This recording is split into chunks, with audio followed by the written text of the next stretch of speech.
And welcome. Thank you for joining us today. My name is Mike Baden, and I'm the president of the Hong Kong Veterans Commemorative Association. I'm very proud to be the son of a Hong Kong veteran, Alfred Baden of the Royal Rifles of Canada.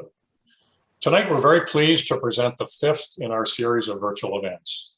I hope we've been successful so far in bringing you interesting speakers and topics that highlight aspects of the Battle of Hong Kong that may be new to you. Now, before I introduce tonight's speakers, a few words about how this virtual event will work. The camera on your device is not activated and your microphone is muted, but you will have the opportunity to ask questions of our speakers both during and after their presentations. At the bottom of your screen, you should see an icon marked Q&A. If it's not there, you can try tapping your screen once or moving your cursor to make it appear. You can use this icon to send a text message with your question at any time. When you've typed your question, tap close to return to the presentation. At the end of the presentation, our speakers will answer the questions that you've submitted. Now, we've also set up a Facebook page for you to discuss the presentation and ask further questions, and I'll tell you about this in more detail later. And a final note, we are recording this event, and the recording will be available on our website, www.hkvca.ca. Don't hesitate to recommend it to your family and friends. Now to tonight's program. No doubt, like me, you've seen a good deal in the media lately about Canada's Indigenous people, and frankly, much of it very disturbing, to say the least. I think it's probably fair to say that most of us are not especially knowledgeable about the details of the issues surrounding First Nations, Metis, and other Indigenous peoples in Canada, and I certainly count myself among them. And perhaps closer to home, most of us are not aware of the history of Indigenous soldiers in our military, and particularly in the Battle of Hong Kong. This evening, our speakers, and there are 4 of them, will give you some background on Canada's Indigenous people, tell you about reconciliation and what it means, talk about the history of Indigenous people in Canada's military, and tell you some very personal stories about Indigenous Hong Kong veterans. Our 4 speakers are Pam Heinrichs, her son David Heinrichs, Barb Watson, and Murray Still. All are descendants of Metis or First Nations Hong Kong veterans. And rather than introduce them myself, I'll turn things over now to Pam Heinrichs, who will introduce herself and lead you in what we hope will be a very interesting and engaging discussion. Pam? Thanks, Murray. Sorry, Mike. Getting Murray's and Mike's mixed up already. Before we do the introductions, we wanted to start with the land acknowledgement. Now, the presenters here tonight were all located in Winnipeg.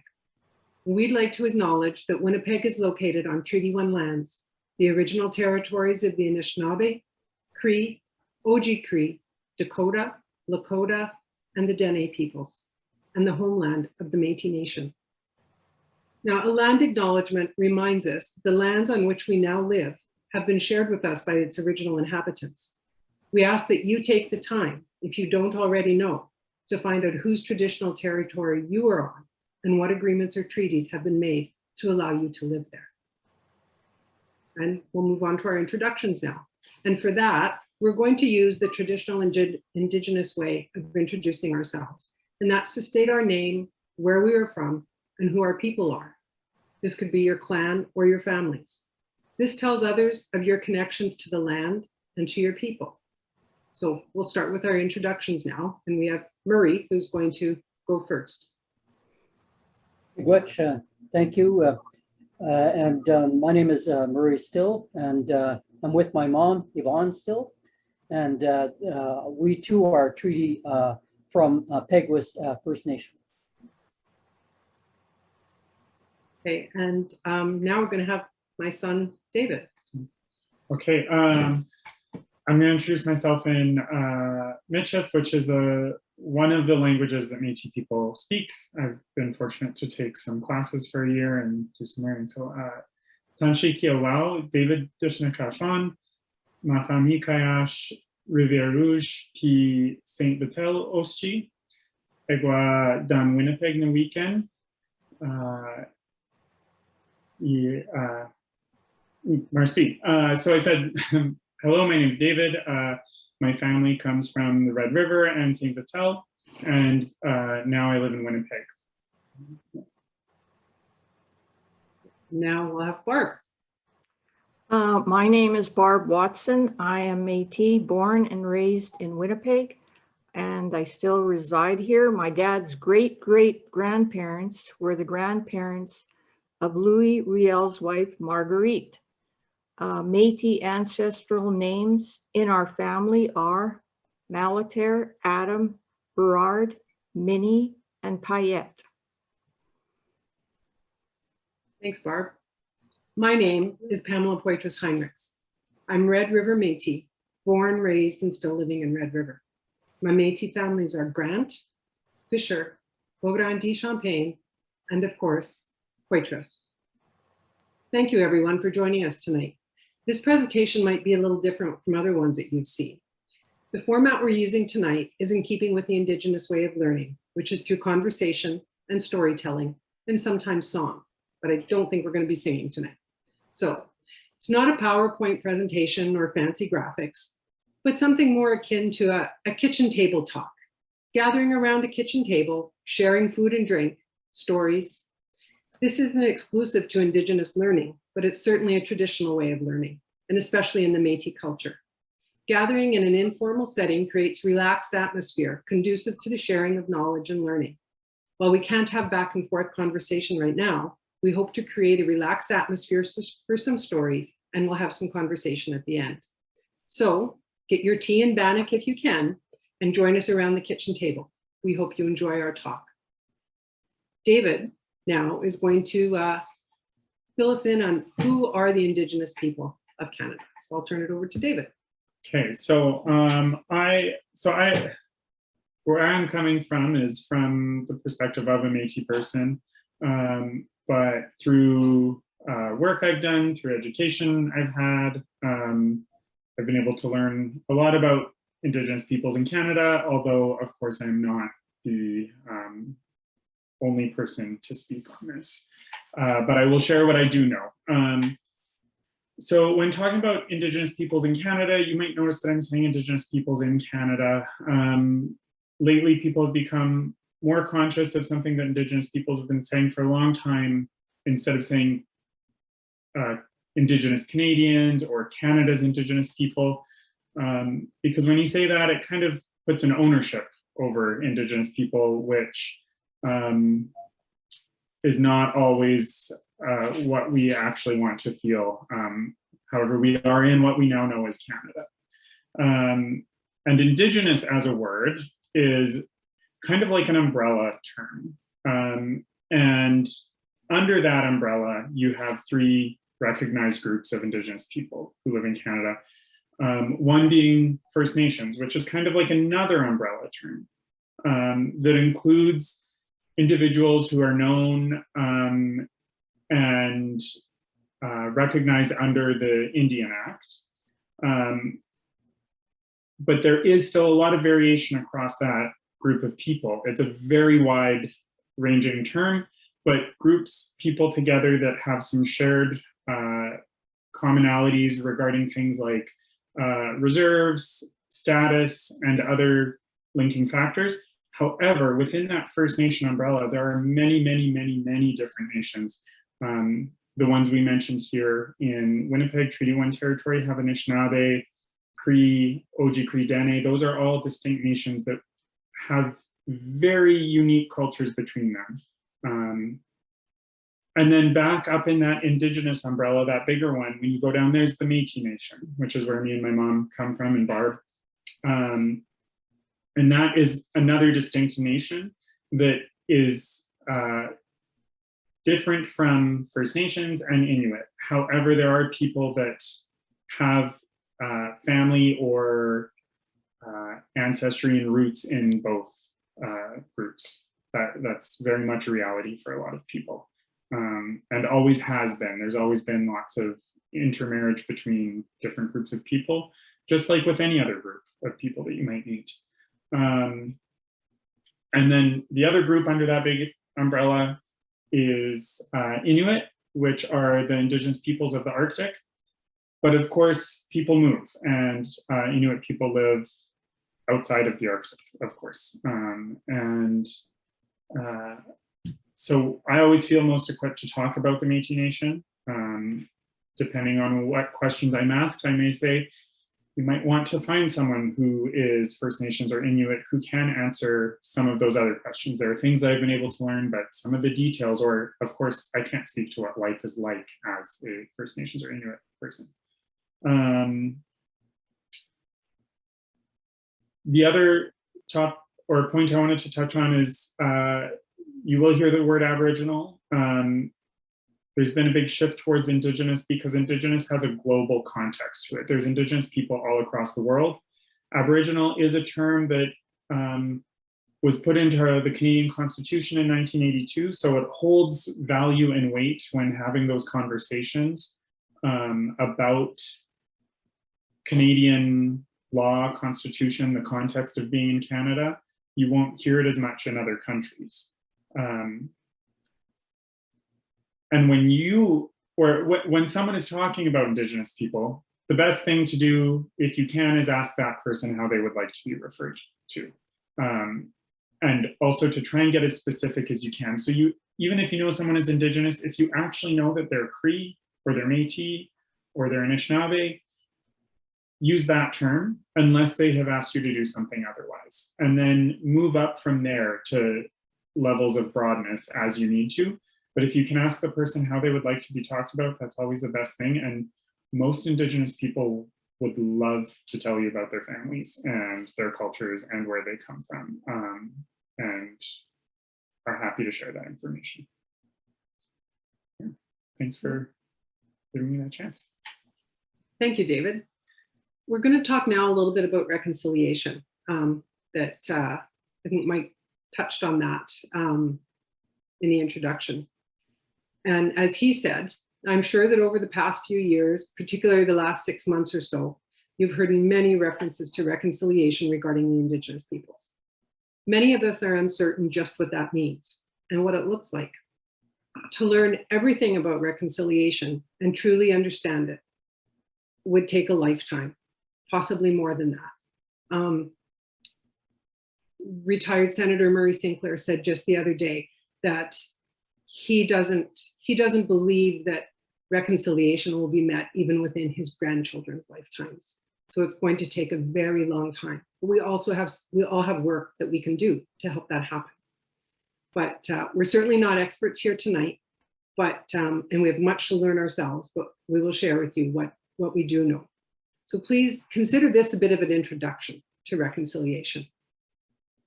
So going back a bit, after the Oka crisis in the summer of 1990, the federal government in 1991 established the Royal Commission on Aboriginal Peoples. The mandate of that commission was to study the evolution of the relationship between Indigenous peoples, the Canadian government, and Canadian society as a whole. The extensive research and community consultations took place over a number of years and resulted in a 5-volume report. As a result of that report, in 2008, the Truth and Reconciliation Commission, or the TRC, was set up to document the effects of residential schools on Indigenous peoples. And that's probably what you hear a lot of reference to now, is the TRC. The TRC, they spent 6 years traveling across Canada, and they heard from more than 6,000 witnesses. It would take days and days, years, to discuss Canada's treatment of Indigenous peoples and the resulting effects. Suffice to say here, due to time constraints, that reconciliation is of the utmost importance. Well, what is it? The TRC defined reconciliation as the process of establishing and maintaining a mutually respectful relationship between Aboriginal and non-Aboriginal peoples in this country. The TRC went on to say that in order for reconciliation to happen in Canada, there has to be an awareness of the past, an acknowledgement of the harm that has been inflicted, atonement for the causes, and action to change behavior. The TRC released a document in 2015, Calls to Action, which lists 94 calls to action for reconciliation. The TRC called on governments, educational and religious institutions, civil society groups, in fact, all Canadians, to take part in reconciliation. Now, our association, the HKVCA, is contributing to reconciliation through this presentation tonight and by identifying the Indigenous members of C-Force and recognizing them on our website. Hopefully, we'll be able to obtain and include information about them and their families. This will allow us to learn about their history and awareness of the past. And in doing so, we will be acknowledging some of the harm inflicted on Indigenous peoples. In learning of this history, I think it's important to remember that Canadian history has been taught to most of us adults from a colonial perspective through curriculum developed by the colonizers of Canada. Looking at that history again and through an Indigenous lens will give us a very different perspective and understanding. It's important that we learn to do this, and that's part of the atonement of reconciliation. We, the HKVCA, are hoping that this presentation will encourage you to learn more about the Indigenous peoples, perhaps change some pre- and misconceptions, engage you in constructive thought, change some behavior, or encourage you to take on some new behaviors, thereby meeting the last requirement of reconciliation. Well, how do we take part? There's lots of ways that we can take part in reconciliation. In fact, you're all doing that right now just by being here and listening tonight. One of the first and easiest things you can do, and what you're doing now, is to educate yourselves. There's many ways to do this: books to read, films to watch, people to talk to, courses to take. The University of Alberta has a free online course called Indigenous Canada that has received rave reviews and recommendations. Another way is to volunteer your time. Seek out an Indigenous nonprofit where you can be of help. If you don't have time to volunteer, donate some money to an organization that supports the survivors of residential schools. Remember, almost all First Nations people and some Metis either are residential school survivors themselves or are descendants of residential school survivors. Attend a cultural event, listen to Indigenous podcasts, seek out Indigenous artists and musicians, create a family project about Indigenous history. Be an ally, listen, ask questions, talk to an elder, write to our government, support all the efforts of reconciliation. Engage your friends and family in conversation. Encourage them to begin their journeys or share your reconciliation efforts with them, with each other. Mike has a list of resources that he's going to share with everyone. There are many things you can do. Even the smallest actions count. And remember, this is Reconciliation Week. So a quick Google search will bring up many, many ways that you can learn more. Now we're going to turn it over to Murray to speak with us about First Nations people. Thanks, Murray. Thank you, Pam. And thank you for that history shared so far. I mean, David gave a very good presentation about who we are as Indigenous peoples, and I think Pam, you did a great job on talking about reconciliation. It is Reconciliation Week in our country, and on Thursday is Red Shirt Day. Residential schools in Canada were created in the 17th century, and the last one closed in around early 1990s. So this is not ancient history in Canada. And many of the survivors carry the wounds of these schools from children. And as we know from recent history on the news, the discovery of the remains of children at these residential schools are now opening Canadians to the reality of how brutal these schools were. The residential schools are only a small part of the story of experience of colonization, which came to this part of the world, which at one time was known as Turtle Island. That's anybody who has a globe, if you take a look at the globe, you'll see that if you look at North America, there's a bit of a shape of a turtle that you can recognize in there. So North America was referred to as Turtle Island. And on Turtle Island, there were many tribes living peacefully, some not so peacefully, but nevertheless, they were in relationship with each other on Turtle Island. They had traded back and forth. There were no borders, no boundaries. I think the Oka reference taught us that. People remember their Canadian history because Oka was a dispute over an expansion to create a golf course, that kind of thing. And there was a dispute over those lands because those lands were on the territories covered two different sides of Canada. And there are no boundaries, no borders. So this is part of our own understandings as First Nations people, the story of our own colonization, if you will, happened, and in many children, I remember in my own childhood growing up in school, you're taught of the history of the visit of people to our shores from Columbus, for example, and people coming over. And some I remember when I was young memorizing in 1492 Columbus sailed the ocean blue. A lot of that was taught, and the colonizers that came over, and they came over with a purpose to establish a presence for the crown, and there was a doctrine that the church called the doctrine of terra nullius. What that terra nullius document, theology is that the colonizers arrived on empty land. There's nothing here. So it can be taken for the crown because there's nothing here. The people who were there, the thousands upon thousands that occupied the lands, were not seen as people. They were seen more like animals. They did not, and savages.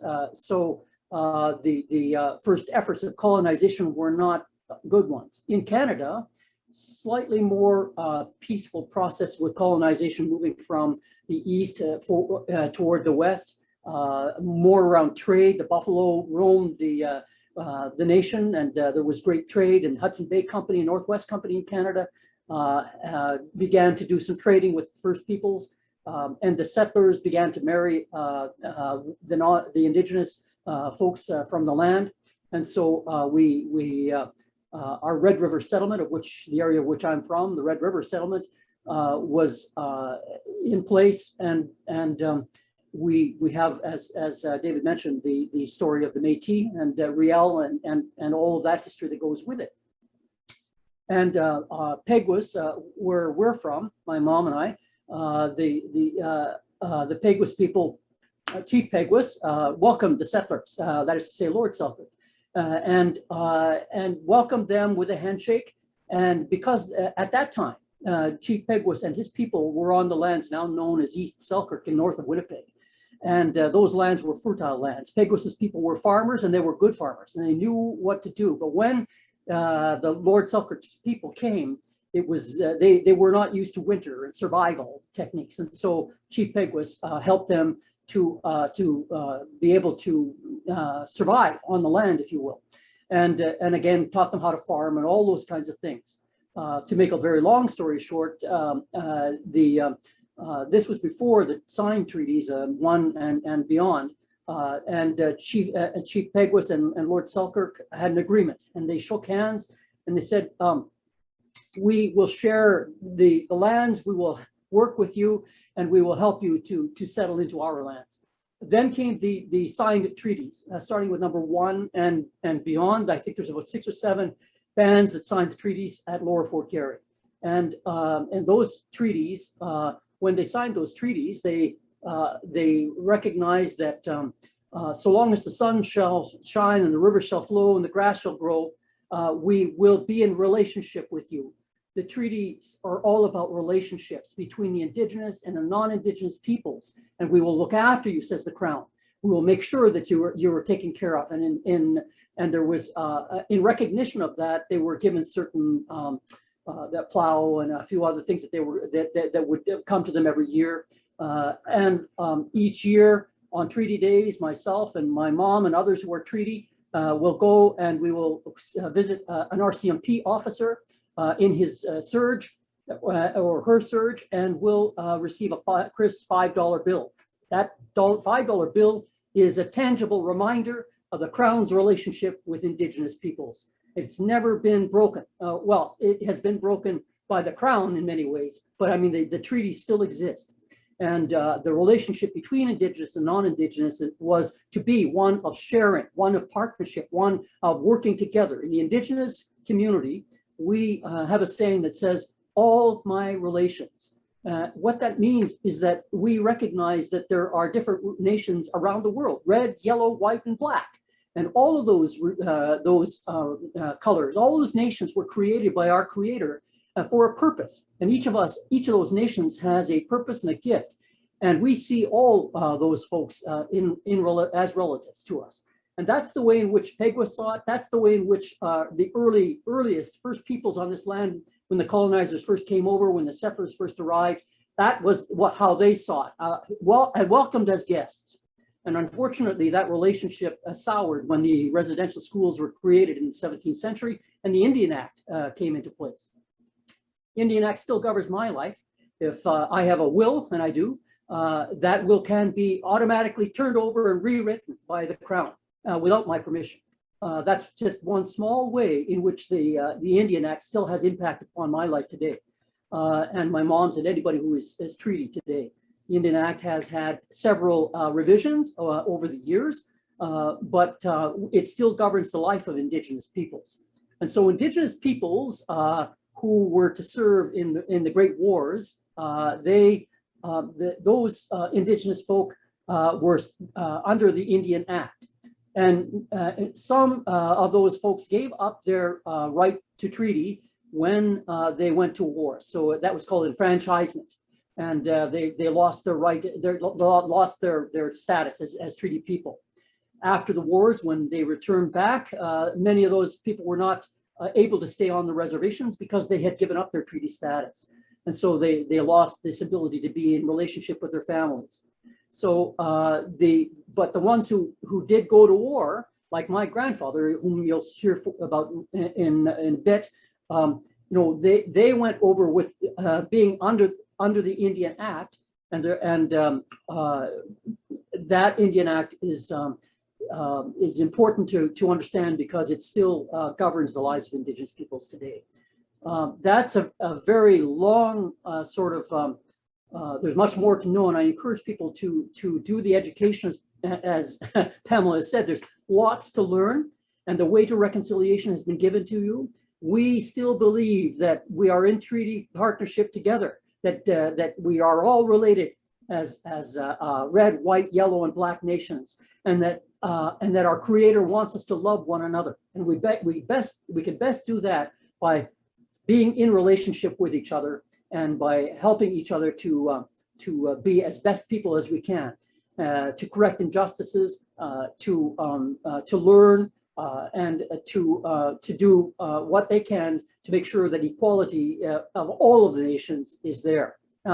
One final word I would say is that the residential schools were operated not just by the Crown, they were operated by the churches as well. The Presbyterian Church, the United Church of Canada, the Anglican Church of Canada, and the Roman Catholic Church, of which we heard some news today. The Canadian Catholic bishops have apologized, and they're going to try their best to see whether they can get the Pope to visit Canada.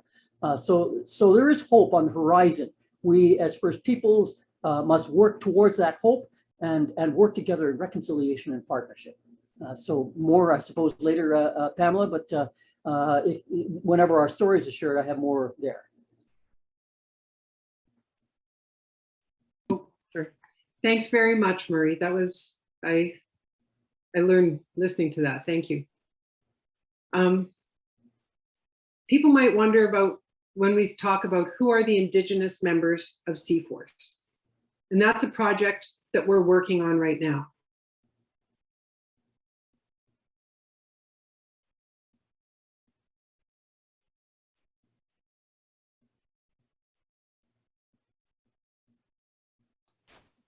I think we may have lost the signal from Pam and David.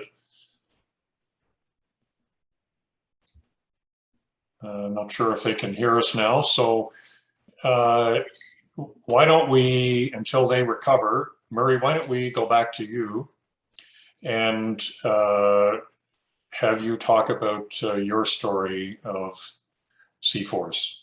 Okay, thank you, Mike. You can pull up the first slide. What you're looking at here is the crest that from the Hong Kong Veterans Commemorative Association. This particular crest is on the bottom of my stole. I am an Anglican priest serving the Anglican Church of Canada. And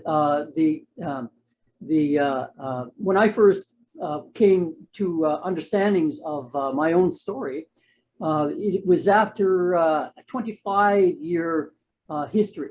I'm going to get to that in a minute, but this commemorative association is looking at the veterans, the Hong Kong veterans, and I was a padre in the Army and Navy Veterans Unit 283. I still am. I'm the chaplain there and head of the chaplains for Manitoba. I'm also padre for the RCMP veterans. But as a result of that, I learned about the Hong Kong veterans and had learned about my grandfather. And so this particular patch was sewn onto my Anglican stole. And I was able to help out for a little bit until the Hong Kong Veterans Association were able to find their own chaplain. And they have that now in Reverend Paul, I believe. So that's the, you can go to the next slide. Now, my grandfather, Howard Oig, my mom's father, was, he served as in Hong Kong. And we did not know him. Mom and I did not, certainly Mom did not know her father. My mom spent a lot of her early years in foster homes, and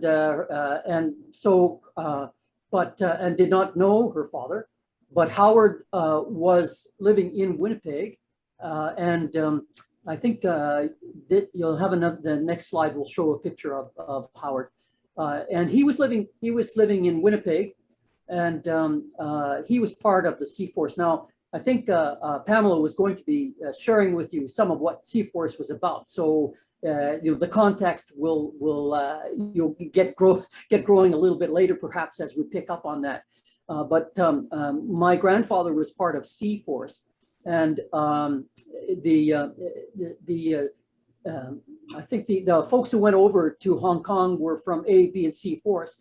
And the Winnipeg Grenadiers, if I understand the story correctly, there were two branches. One of them went to Jamaica, I believe it was, and then the other branch of the Winnipeg Grenadiers went to serve in Hong Kong. And then, of course, there was the other B, is it A or B? I don't remember which would connect them all. But the other one was, I think, the Rifles, and they went to a different part, I think it was the East Coast, and trained a little bit there. They were looking after prisoners of war at one point, I think, in one of those outfits. We're going to hear more about that. But Grandpa was a street person, and he, of course, lived under the Indian Act, but he lived off reserve in the city of Winnipeg, and he struggled as a street person. But the Grenadiers basically plucked these folks off of the streets of Winnipeg, and they went to serve in battle and in Hong Kong. And when they got there, these folks, my grandfather, did not have any military background or experience whatsoever. So it was foreign to him, and the going to fight in Hong Kong would not be something he totally understood, or probably most Indigenous peoples wouldn't have. But Grandpa Howard died there as a prisoner of war, and it was not a good experience. They were in labor camps, and they were mistreated. They were tortured. They were not. They were starved. They also were prone to illness and disease. And my grandfather died of tuberculosis when he was over there. So his story is not a good one. The Indigenous veterans who made it home lived with their experiences there. And like many veterans, they did not speak about it, but too much. But we didn't get to know Grandpa Howard, but his story is important for us because he's a large part of our journey. Thank you for that. You can pull us, I think we can get rid of the slide now. I think those are all the slides for that. Mom, did you want to say anything about Howard? Not right now. Not right now. Okay. And so I think for us, this journey of discovery was 25 years. It took us to learn this stuff.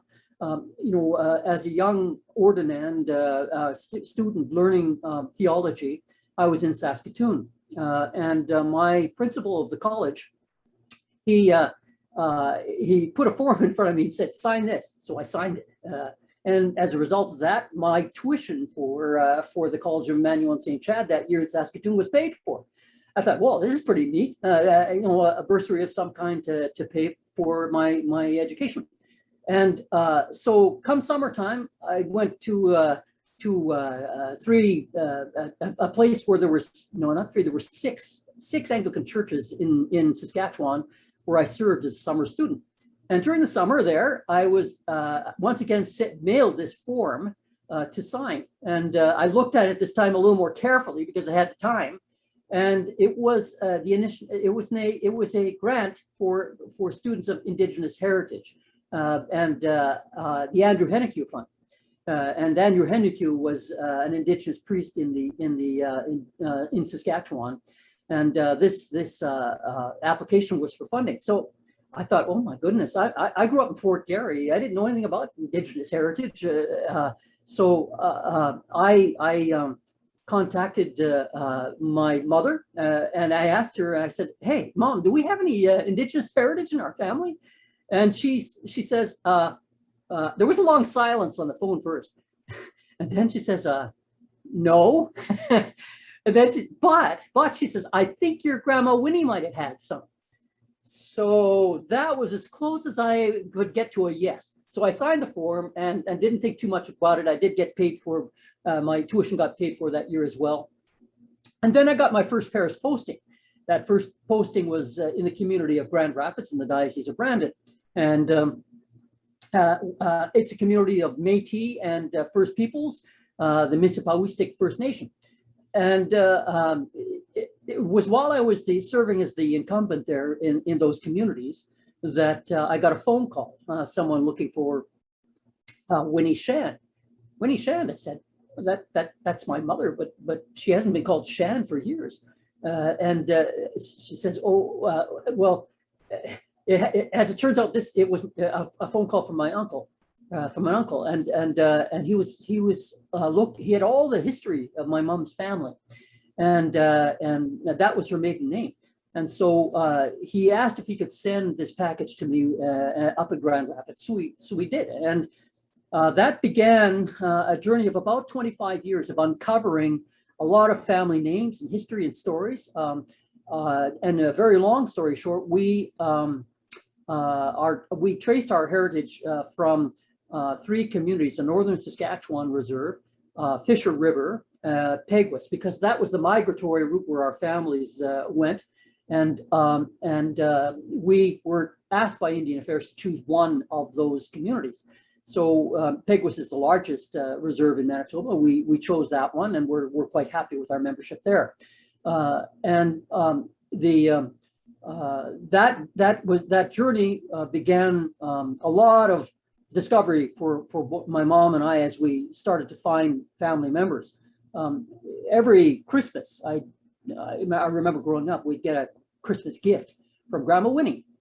I never got to meet this grandma, but always got a present from her every Christmas. So she wanted to be in touch with us. She wanted to know us, but we never got to know who she was.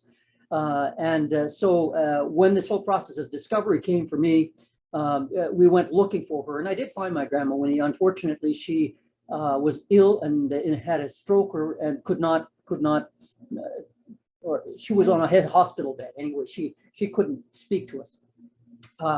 Then, not long after that, my uncle Glenn, I think his name was, when my mom was at an event, many of her there were many family members at this funeral. That was for family funeral, and it might have been Winnie's even, I can't remember. But anyway, it came up to my mom and said, because she looked almost exactly like my mother. She'd had my mom when she must have been around 15 or 16. So people looked at my mother and saw Winnie in her. And she said, I think you've got an uncle still living up in the Health Sciences Center on the detox ward. So I went and paid a visit to the detox ward in the Health Sciences Center. And sure enough, Glenn was there, and he couldn't speak to me. He'd had a stroke. But I said, I believe my uncle is here. His name is Glenn Shan. And they said, oh yes, we know him. We know him. He's been on this ward quite often. And for them, it was like Christmas time because this was no longer an unknown man off the street. He had a story. He had a life. He had a family that he could connect with. And so not long after our connection to Glenn, we moved him into a care home, and my mom looked after him until he died in that care home in Winnipeg. Murray, I'm going to interrupt you here because in the interest of time, I'd like to turn things back to Pam, and appreciate your remarks. I'd like to give the other Barb and Pam an opportunity as well. Thank you, Mike. We're just that actually is concluding my story anyway, because we essentially located family, moved on from there, and you'll hear more about other stories next. Thanks. Thank you. Pam. Hi, thank you, Murray. We'll have to have a part 2 of this session. My apologies for the glitch earlier. David said that's never happened before. It said we lost our connection. The irony was that I came in from my home in the country to broadcast from here so that wouldn't happen, but it still did. Just backing up a little bit, the project for the HKVCA, we want to identify the Indigenous members of C-Force, have their stories and their identity on a page so that people can look at that, can learn about them, can honor them, can perhaps use it for educational pieces. If you know of any Indigenous members of C-Force, please contact us and let us know. We also hope to do some research with a historian or genealogist to maybe identify those whose families that we aren't in contact with. And we expect to have many First Nations members from all across Canada, because we did have regiments from the East and the West, as well as many Métis members. Thank you, Murray, again, for sharing your story. David's going to give us a very condensed version of Métis history so that you have that context when you're listening to Barb's story and then to my story. So back to David now. Okay, yes, it will be very condensed because we're talking about a few hundred years of history in a couple minutes. The Metis Nation is very unique. It arose in Western Canada, really out of Red River, but also other communities played very important parts and had big parts in the genesis of the nation as well. And I'm using the word nation, and I want to draw your attention to that because the Metis Nation, it really is a nation if you think of Canada as a nation. The Metis Nation is a nation just like the First Nations are nations that have citizenship bases, they have laws, they have governments, they have land bases, they have all of those things that make up a nation. And the Metis Nation developed a lot during the fur trade time. And it did start with this story that most people are familiar with, which is a union of European settlers and fur traders and First Nations people in communities that they were connected to. However, there was very quickly the children from those unions formed communities and intermarried, and out of that came this distinct and unique culture. Whereas there are other places where there was mixing between European families and other Indigenous peoples, but there wasn't that cohesive group identity that formed out of it. And a lot of those children just lived with one of their parent communities.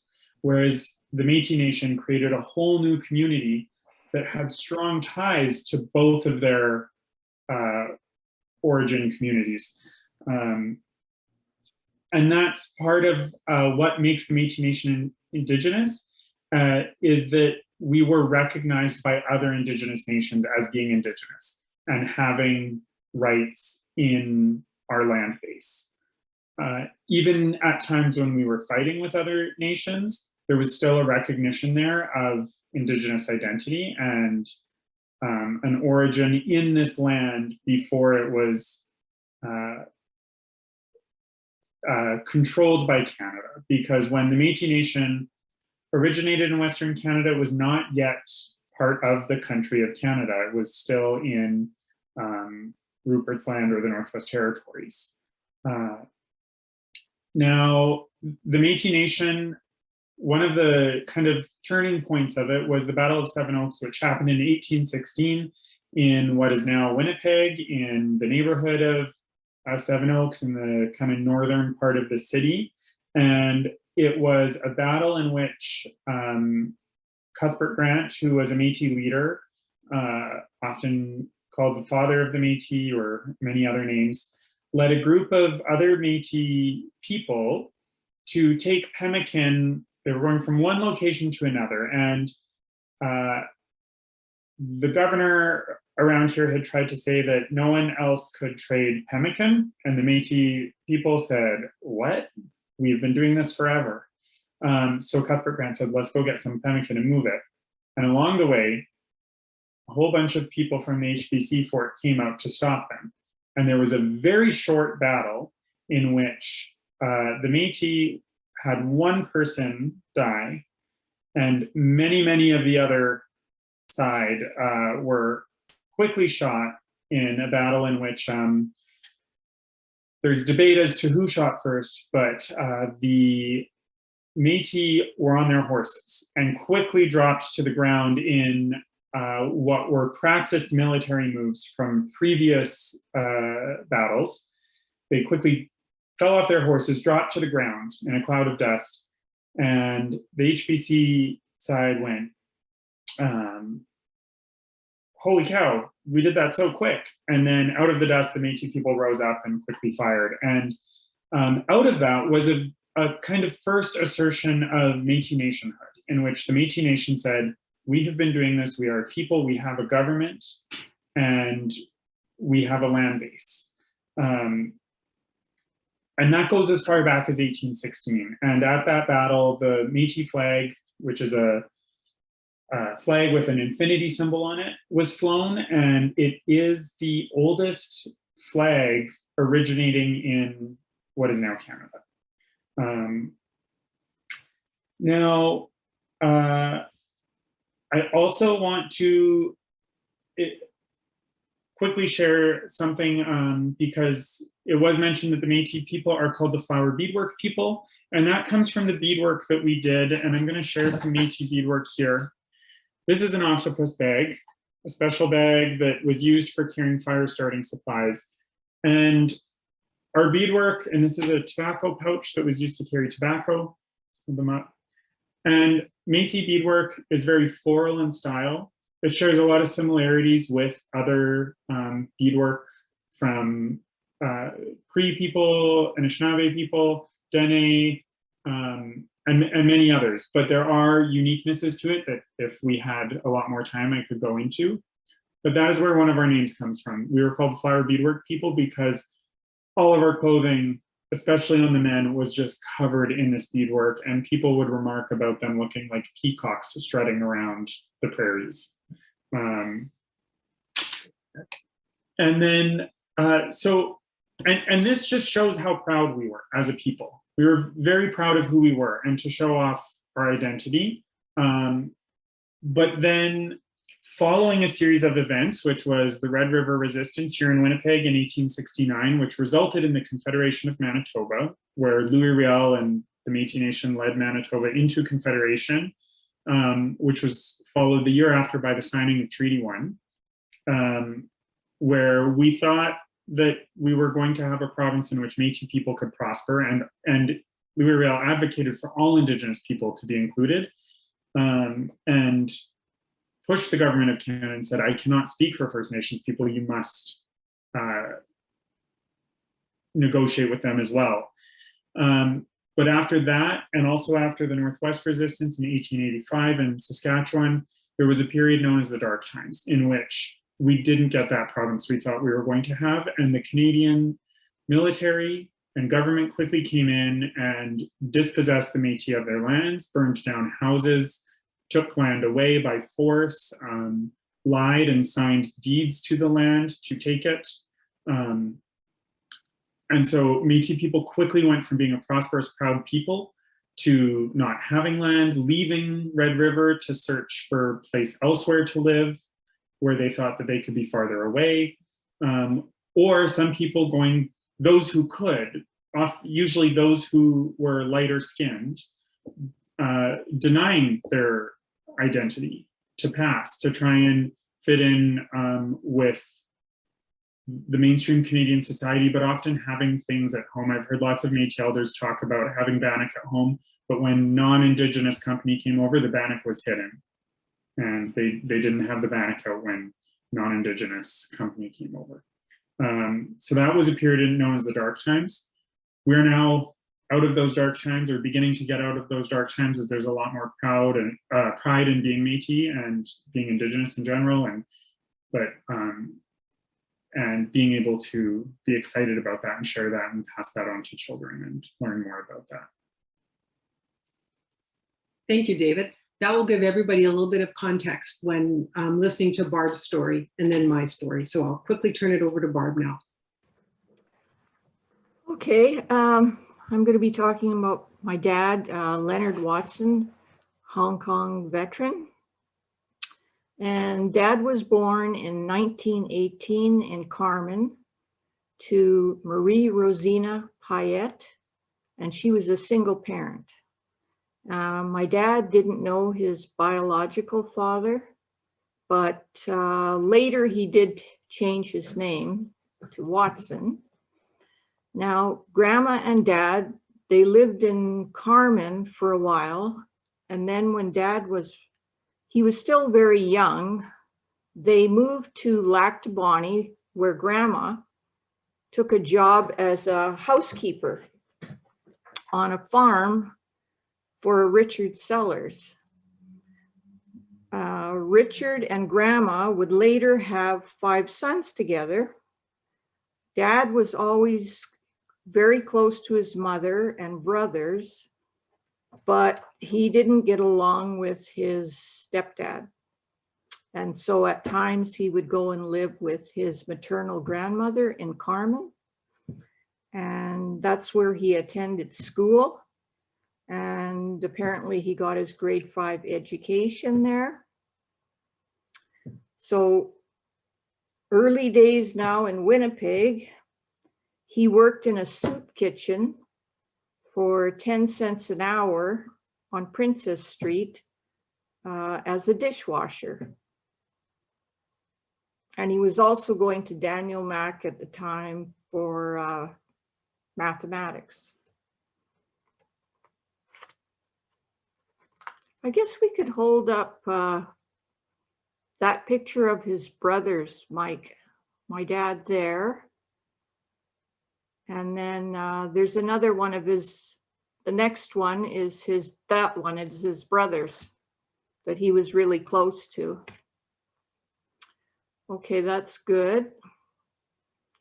So you can take that away. And okay, so at the age of 21, when the war broke out, he signed up with the Princess Pats.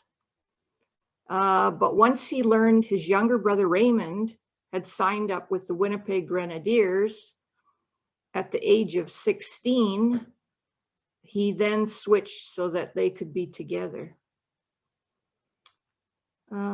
Now, before going to Hong Kong, Dad and Uncle Ray were sent to Jamaica on garrison duty. Duty was for about 16 months, I think. And during that time, apparently my dad enjoyed the rum a little too much. And his friend Eric Anderson would help him out getting back before he got into trouble. Now, I'm just going to go into when they were captured. by the Japanese, and Dad and Uncle Ray were sent to Sham Shui Po for 2 years. And from what I was told by my cousin, they worked in the mines. But when they were separated, January of 1944, my dad was shipped off to Osaka camp in Japan. And I'm not sure where my Uncle Ray was, but they both survived to come home. So Mike, if you could put that picture up of the CPR station, the CPR, yes. So that's my dad right at on the right-hand side at the bottom, right there smiling. And then I'm going to read this because I thought this was really interesting. It's a telegraph, and it's to Mrs. Mary Sellers. Dear Mother, will arrive Winnipeg Tuesday, 8 p.m. CPR. Love, Len. So I thought that was really neat. I found them both at the same time.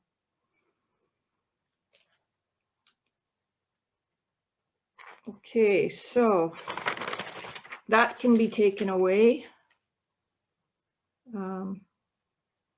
So Dad met Joan,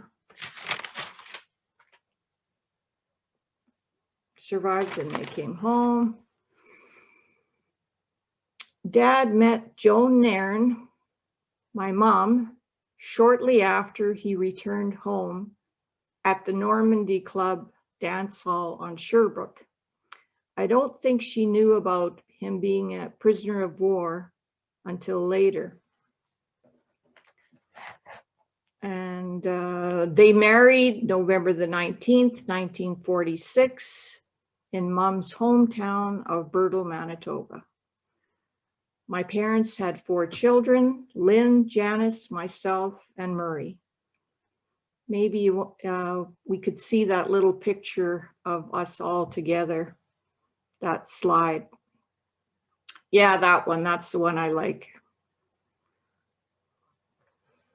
Okay, that's good, thank you. One day, my mom would tell me that in the beginning of their marriage, Dad would sometimes just disappear.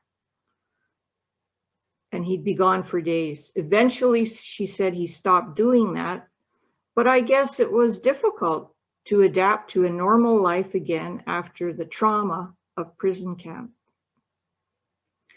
My parents would live in rooming homes when they were first married, and around 1953, Mom found a wartime house in the North End, and they bought it for $3,800. How about that? $3,800. So growing up in the North End, we had great neighbors, most of them, and we had many friends over the years. Our social life was great. Everyone in those days just popped in, and we were back and forth visiting family in Lac du Bonnet. Now, we had many good times, but there were a lot of not so good times. Dad had an alcoholic addiction, and he would often be late for supper and other things we had planned.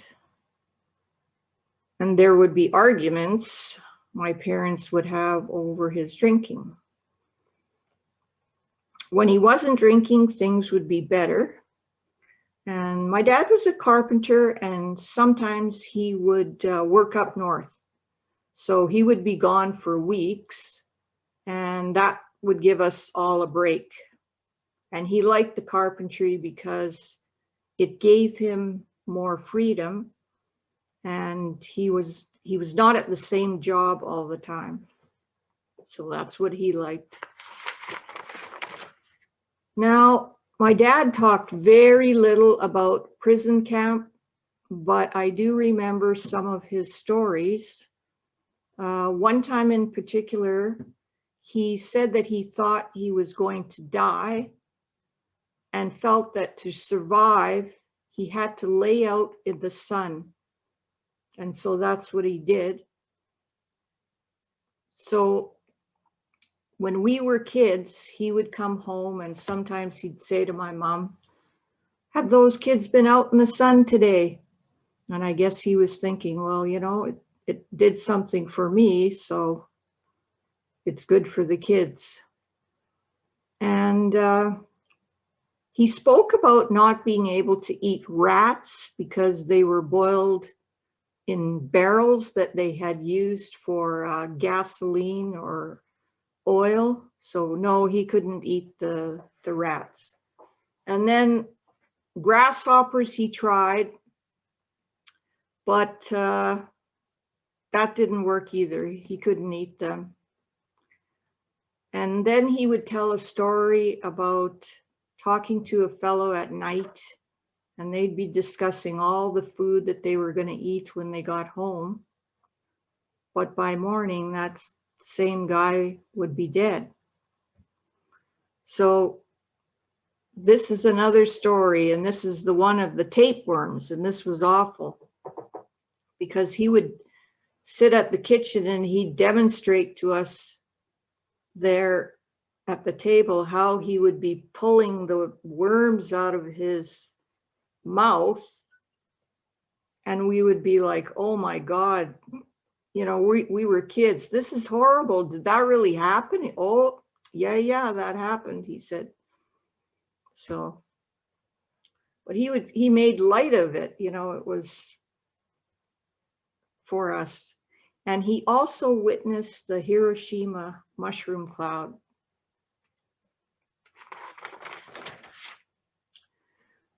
Now, I know my dad had PTSD. He couldn't handle sometimes certain situations when one of us was injured. So he would get himself into such a panic. And I think that he thought the worst, that we were going to die. And my mom would have to step in and just tell him that, you know, we were going to be okay. And he would also startle very easily if anyone slammed a door or dropped something loud. He would really react to that. And this I will mention as well, because I think it had something to do with starving in camp. He had a weird food combination, and Dad would put syrup on pizza. He'd put syrup in chili, and his sandwiches would be sardines, onions, and cheese and honey. And one of my nephews would comment one day that it was a real experience eating with Gramps. Now, my parents eventually moved from the North End to East Kildonan in the early 70s. And around that time, I remember my dad, after all those years, he got his journeyman carpentry certification. And I believe it was in 1972, and he was 54 years old. And I thought, well, he just never gave up. So good for him. 54 years. Now, Mom joined Al-Anon one day, and that was the best thing for Mom and Dad, and I think actually for all of us. He retired at 65 and he had no plans to travel and just enjoyed being a homebody. Sunday dinners with all the family, and he would be the dishwasher. Sometimes Mom would go off on a gambling trip and he would stay home and watch the dogs. He loved the challenge of still building and fixing things and trying to invent new gadgets. Visiting friends at the Legion and Deer Lodge, he would go there. And also mom and dad attending the Hong Kong get-togethers every year. That's what they did. So now at the age of 77, he suffered a massive stroke. He could hardly speak and had a difficult time eating. And the hospital staff restrained him, and we could see that he was really upset. And I told them to stop. He had been a prisoner of war. So after 3 months, he was transferred to Deer Lodge, and mom would visit him every day, and we visited him. And now during that time at Deer Lodge, his brother Raymond died that he was in prison camp with, and his brother Bobby. But we couldn't explain that to him because he just didn't know what was happening. And so my dad died on July the 9th, 1998. I'm proud of my dad, and I thank my mom for keeping things together. And that's part of the story.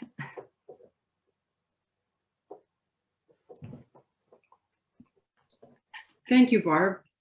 It's always interesting to listen to other people's stories, and that's the way we honor them too, is by listening to the stories and listening to the stories of the veterans. Now, I'll go into mine. When I was first asked to tell my dad's story, being a Métis veteran, I said, well, there's not much of a story. He didn't admit to being Métis. I don't think there's much to tell. And I was encouraged to talk to Murray, who we've heard from earlier tonight. And he shared some wise words with me. He said, well, maybe the reason there is no story is the story. So here's the story of the non-story. My dad was Ferdinand Walter Poitras, born in 1920 in St. Vital, Manitoba, now part of Winnipeg, the fifth of 10 children born to his Métis father, Gabriel Poitras, and his Belgian mother, Zoe Mission. He lived his entire life in Winnipeg, and he passed away in 2008 at almost 88 years old. The story begins, strangely enough, when I was 19 years old, and I saw a photo in a museum of Louis Riel's mother, his children. Actually, Mike, if you can put up that first photo there, I think it's my first one, I hope so. We're just waiting for, there, this photo here. I was 19, standing in a museum, staring at this photo of Louis Riel's wife, his mother, his 2 children down in the front, and his sisters, sorry, it's not his wife, it's his sister, his mother, his children, and his sister's husband. And his sister's husband, it said, his name was Jean-Marie Poitras. Well, of course, that caught my attention. I did some research, and I discovered that Louis Riel's brother-in-law was my uncle, or more accurately, my grandfather's uncle. We can take that picture down for now. I might close the photo album there. Thank you. Yeah, so Louis Riel's brother-in-law was my uncle. But not only was Louis Riel's brother-in-law my uncle, but 3 of my aunts were his sisters-in-law. The Riel family and the Poitras family, they were not only neighbors, they were family. In a letter that Louis wrote from prison to his brother, he asked that his regards be given to Monsieur Poitras, my great-great-grandfather, and to tell him that every day Louis thanked the good Lord for bringing the families together. It felt like every time I did some research, I discovered more connections. My grandma was Cuthbert Grant's sister. David mentioned Cuthbert Grant in his history. My grandfather, or great-great-grandfather, Francois, was one of Louis Riel's captains during the resistance. And at the time, his son, also Francois, was living with Gabrielle Dumont in Batoche. Well, guess what? Gabrielle Dumont was the first cousin to my 2 times great-grandma. My aunt, Louis Riel's sister, Henriette, wrote a poem about her father-in-law, my great-great-grandfather, a line of which is, and for long, the name Francois Poitras in Métis gatherings will resound. The obituary for his son, Francois Jr., my dad's grandfather, who died in 1916, only 4 years before my dad was born, tells of him hiding Louis Riel when Louis was being hunted by his enemies, and that he, Francois, was also a renowned buffalo hunter on the prairie. It says that the entire Metis Nation will mourn the passing of one of their great ones. Francois's wife, my dad's grandma, Caroline Beaugrand de Champagne, was herself from a very prominent Métis family. I found a picture of her and my aunts in a newspaper from 1925. I think Mike has that picture there. Actually, the picture just before that, Mike, this picture, this is Francois Sr. And he is the one about whose name will resound. And that's my great-great-grandma with him, Madeline Fisher.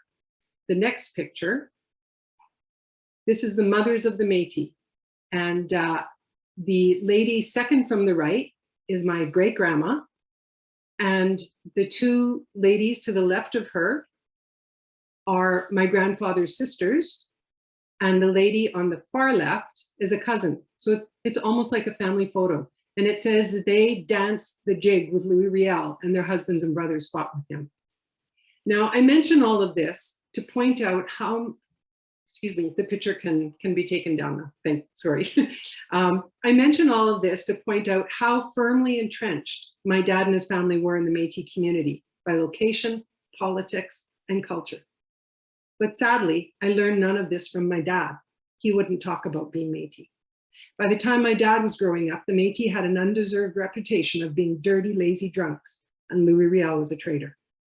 My dad and many others were robbed of their pride. In many cases, it was replaced with shame. And that in turn robbed the next generation, me, of knowledge. I have attempted to regain our heritage and pass it on to our children who have embraced it. We continue to learn together. I didn't know much of my dad's early years. I've been told that his family was very poor.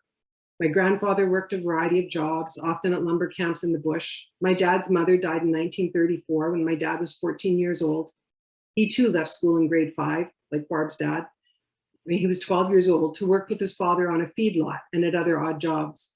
He told of how a stable owner in St. Patel rented out horses to local market gardeners. After harvest, when the horses were no longer needed, they were sold to a fox farm a number of miles away. When my dad was 12 to 13 years old, he would, on horseback, lead a train of horses tied nose to tail to the fox farm, a day's ride away, and then return after leaving the horses there for slaughter. I can't imagine a 12-year-old boy doing that job. At 15, his father sent him to work as a farm laborer on a farm that was about 200 kilometers from Winnipeg. He traveled there and back in the cold spring and cold fall, riding the outside of the train cars. Around this time, his father left for a bush camp and apparently didn't return for almost 20 years. The older children raised the younger ones. Life was hard. But they had some good times too. I found an old newspaper that in the early 1930s, my dad won 3rd prize at the local fair for Indian-style horseback riding. I guess that was bareback. I also have a picture here that my cousin gave me only months ago. Mike, there's a picture of him there outside a house. The picture's dated 1938. It's my dad and some of his siblings outside their home.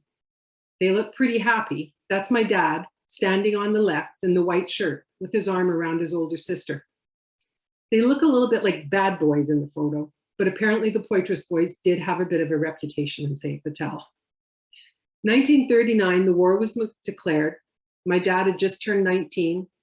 I guess we can take that picture down. Thanks. My dad had just turned 19 and he was working at digging fire breaks or ditches in Sandylands, Manitoba, living in a tent in the bush. It was September and winter was coming. Joining the army meant 3 meals a day and somewhere warm to sleep, or so he thought. He always said he joined because it was a job. He wasn't joining to be a hero. He wasn't joining to fight for king and country. He really enjoyed that first stint in Jamaica, and he'd often laugh at some of the memories. Apparently, he spent a lot of time on defaulters. Still the bad boy, I guess. And then there was Hong Kong and Japan. In Japan, he was at Sundai No. 2, a coal mining camp. Like most of the others, he didn't talk much about his time in Hong Kong and Japan. The memories he did share are, I'm certain, similar to many of the other veterans. I did hear something interesting from another vet, though. I was visiting with my dad at Deer Lodge Hospital just a couple of years before he passed when Dick Wilson, another HK vet, came to visit. Dick started talking about how they sabotaged the runway they were made to build in Hong Kong so the Japanese planes would crash, something I'd read about in many places. The concrete was intentionally mixed incorrectly.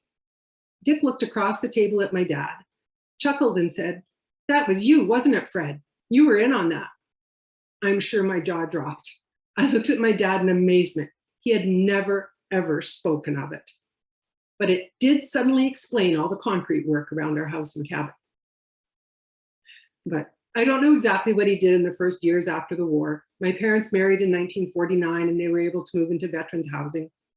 He worked sporadically until he got on, as they said, at Canada Packers, where he worked for many years. My dad, it was rough work, often on the killing floor, as I remember it being called. My dad, like the other vets, had serious health problems. His eyesight was affected. He had severe COPD, many gastrointestinal issues, and recurring bouts of malaria. He was often in the hospital. On top of this, he almost lost both of his arms in an industrial accident at Canada Packers when he was in his early 60s. He didn't return to work after that, and he took early retirement. He then devoted his time to working on his cabin, which he managed to do despite his physical limitations. Like many of the other vets too, my dad had a serious drinking problem, which greatly affected our home life. There were many happy times at home, but over the years, the difficult times began to outweigh the good. My parents separated when I was a young teenager, and sadly, I didn't see my dad for a number of years. As a child, I had been daddy's little girl, so it was hard to reconcile with. In my late 20s, though, I reached out to him and we were able to reclaim our relationship. The last 15 or so years of his life, we were close. I'll always be grateful for that. Our daughters and David here were my dad's pride and joy. In preparation for this session, I was asked if my dad suffered any unfair treatment after his return from the war and in his life afterwards because he was Métis. As I said before, he wouldn't say he was Métis. The only time I ever heard him admit was sometimes when he'd had a few too many drinks, he would lament, "I'm just an Indian." I never really knew what he meant though. I began to see in his later years that my dad had little self-confidence and self-worth respect. I truly believe that a large part of the reason for that was because, due to the dark years of the Métis, he was ashamed of who he was. The horrific years of prison camp and being treated with such degradation only amplified that. My dad wasn't a big man, 5'7". Actually, Mike, can you put up that picture of my dad while I talk about him? There he is. He wasn't a big man, 5'7", and I don't think he ever weighed more than 130 pounds. He was pure muscle though. In the old-fashioned way of describing things, he ate like a horse, drank like a fish, smoked like a chimney, and was as strong as an ox. And work, oh my gosh, he was the hardest worker ever. Nothing, seriously nothing ever stopped him. And he expected no less of anyone else. His stamina and determination, AKA stubbornness, despite all the obstacles in his way, amazed everyone to his dying day. He enjoyed a joke and he liked to tease, to laugh, to dance. I remember him jigging at parties when I was a child, to play cards, mostly cribbage, and his favorite place to be was his lakeside cabin in the forest. And in that picture, he's sitting in his cabin and he's got his drink of rye and he's got his cigarette and he's having a laugh and he's wearing his work clothes. That's just a perfect picture of him. The Métis have been described as strong, determined, and remarkably resilient. My heart breaks that my dad was unable to acknowledge his heritage, because I think it's those very traits and that long line of tenacious Métis ancestors that carried him through so many difficult times in his life. And that's the non-story.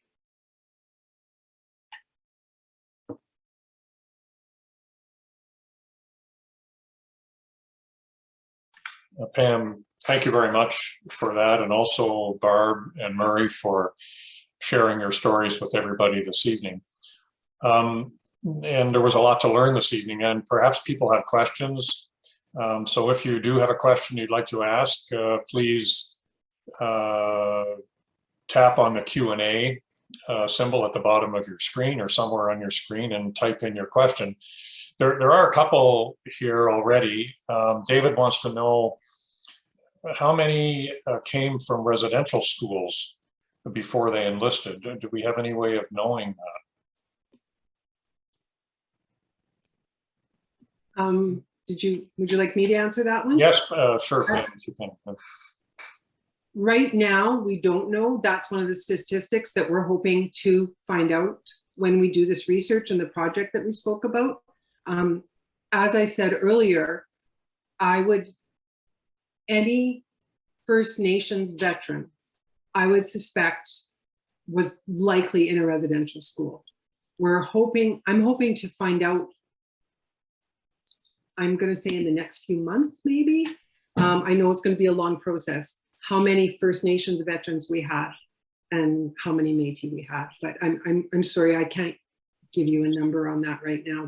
That's a work in progress. Okay, thank you.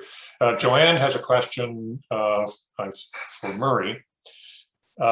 Does your affiliation with the Anglican Church present barriers or open windows when talking to younger people about the history of residential schools? Thank you for the question. There are always barriers, of course, in talking about the sensitive issues that we face in the church, particularly people who are churchgoers, who were not a part of the residential schools and perhaps don't know the story.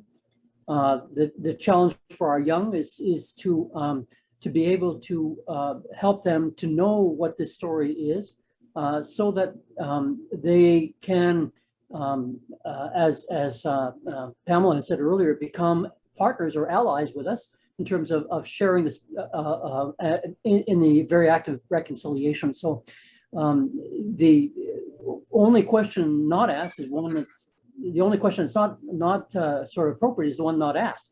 So we look forward to the questions of young adults, especially, and where it comes to the Anglican Church, our primate, Michael Piers, first issued an apology in 1993, and the primate of our church, Fred Hiltz, issued a second apology back in 2010, I believe it was. And those apologies were for the damages done in the residential school and for the removal of language, culture, and spirituality, and that kind of thing. So there are avenues to talk about things when people ask those questions. There's lots that we can explore. Well, thank you. And Joanne has a follow-up, which is to do with apologies. What kind of weight do you or the other speakers this evening give to these apologies? Others can certainly chime in. An apology is one thing. The action behind it is another. In other words, these are words, but what is important is what kind of behavior or actions follow. That in the church we call that repentance. So what behavior is going to change? What actions are going to be made following this apology? In the Anglican Church of Canada, our Indigenous peoples are working on self-determination. So right now we're working on our own constitution and bylaws and canons for our own fifth province in Canada. So the church has authorized this, and we're well on the way for that. That's part of the actions behind the apology. Okay. Thank you. A question from Fraser. Do you know if there were any First Nations people in the Royal Rifles who were at Hong Kong? They would probably be Huron or other Quebec tribes. I do know of at least one who was, and I have to apologize, I don't remember the name of the tribe, but from Quebec, from the Gaspé, in fact. And there probably are others, but this is, as Pam was saying earlier, this is part of what we're trying to do right now, because we just don't have enough of this information. We believe that there were others, but we just don't know who they are, and that's why we're asking people to step forward and give us that information about their relatives, so that we can document it. Pam, did you want to add anything? I think I can't add anything to what you've said. Yeah, okay. A question from Yoshiko, who actually is in Japan, attending from Japan. She has a question for Murray. She wants to know what the feather is for that you were holding up as you were speaking.